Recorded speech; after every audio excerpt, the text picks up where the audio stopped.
Hey everybody! Today we are continuing on our journey with the Pythagorean theorem, but today we are focusing specifically on word problems. And I will tell you right now, while I'm talking, if you do not have a copy of these notes, you probably want to write down everything over here. Okay, the steps are good to have for solving, but these words right here are going to be real helpful while you are doing these kinds of problems. So if you want to work on that while I'm yapping, go for it. Okay, so these questions are going to be a lot like just regular solving with the Pythagorean theorem, except we have to make the picture ourselves. Okay, we're not going to be given a picture some of the time, or things aren't going to be clearly labeled, like as the hypotenuse and the legs.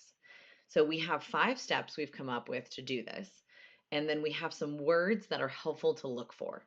Of course, there are probably other words that would be helpful in these questions, but we can't possibly dream of everything.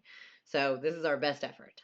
All right, the steps are, first, you got to draw a right triangle. You don't have to be an artist, but you got to draw a right triangle.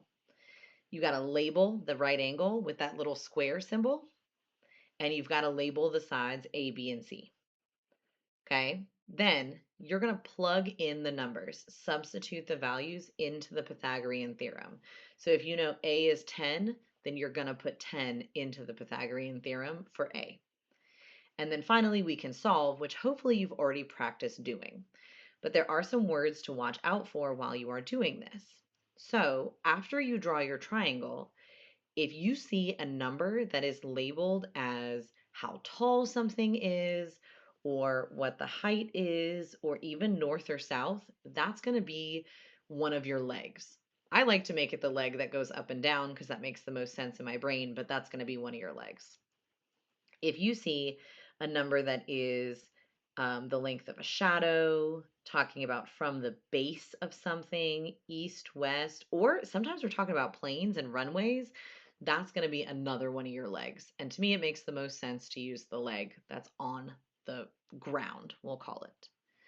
But if you see anything about a diagonal, about a kite string, about a ladder, and I'm sure that there are others, wires, whatever, that's going to be your hypotenuse. All right. And I think those are really handy words to have written down. So let's look at these 2 examples and see what we can come up with. First example, an oak tree is 12 feet tall.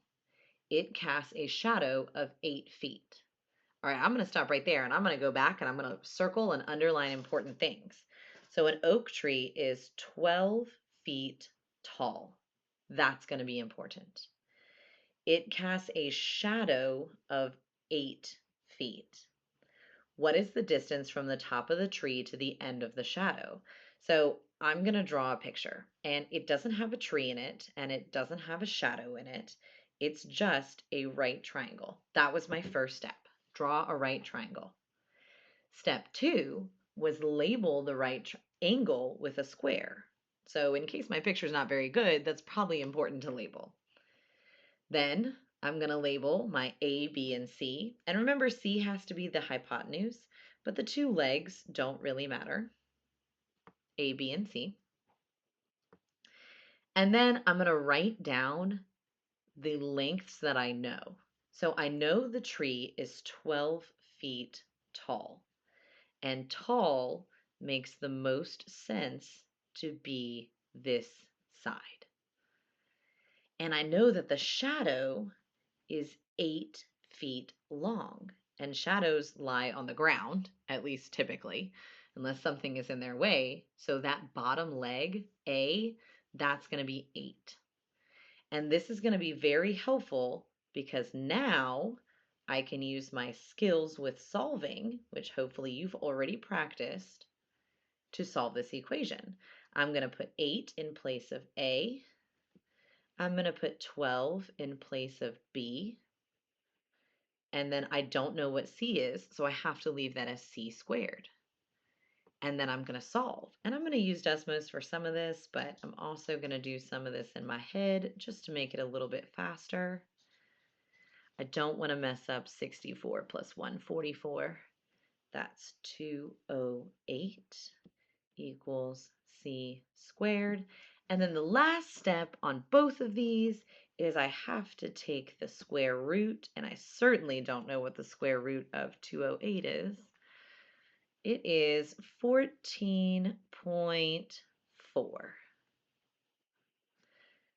Okay, so to answer the question, what is the distance from the top of the tree to the end of the shadow?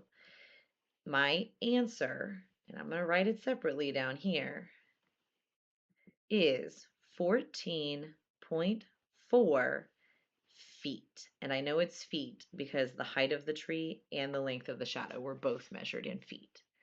So that's my answer. Once you have the parts labeled, this is just like any other Pythagorean theorem or P-theorem question.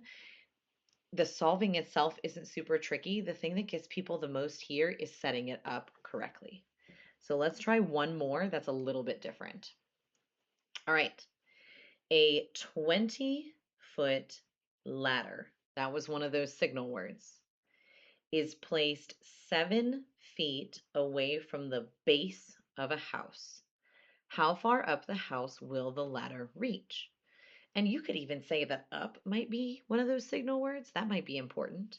But I do know no matter what, my first step is to draw a right triangle. And then my second step is to label that right angle.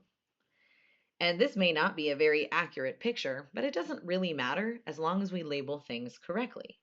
So my hypotenuse is C, my leg, I'm going to call that one A and this one B. And then I've got to look at those numbers from this question. So a 20-foot ladder, if you go back and you look at those words that we wrote, we put ladder on the hypotenuse. And that's because when you're using a ladder, it's supposed to be at an angle like that. If you put a ladder straight up and down and it's not like bolted to something, you're going to fall over. So I'm going to label C as 20. And then the base of that ladder, or the foot of that ladder, is placed 7 feet away from the base of a house. And base means the bottom. So I'm going to label one of my legs as 7. And then we don't know how far up the side of the house the ladder is going to reach. So that's my mystery. And then I can get to solving. Alrighty, so I'm plugging in for A is 7. I don't know what B is. And then I'm plugging in for C is 20.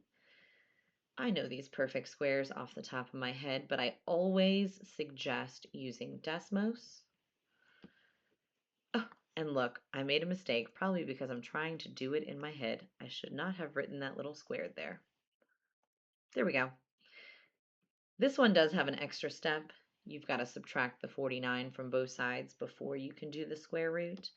But hopefully if you're watching this video, you've already had some practice with solving these. And then stop here, but don't stop for too long. We have experienced many kids in the past saying, oh, 351 is my answer. So before we even do the last step, let's talk about why that doesn't make any sense. If my ladder is 20 feet and I'm placing it 7 feet from the base of the house, is there any way it's going to reach 351 feet up the side of the house? And the answer to that is no, definitely not. My house isn't even 351 feet tall. That's crazy. So that means I have an extra step to do, and I need to take the square root of 351. And for my final answer, I get 18.7. But I'm going to write it out as an answer to this question with units. So the question was, how far up the house will the ladder reach? And my answer is 18.7 feet. And just like the last one, I know it's feet because the ladder and the base were both measured in feet. So you can definitely do this for sure. You've just got to make sure you draw that picture and you label that picture, and then the rest is going to be no problem. All right, I'll see you next time.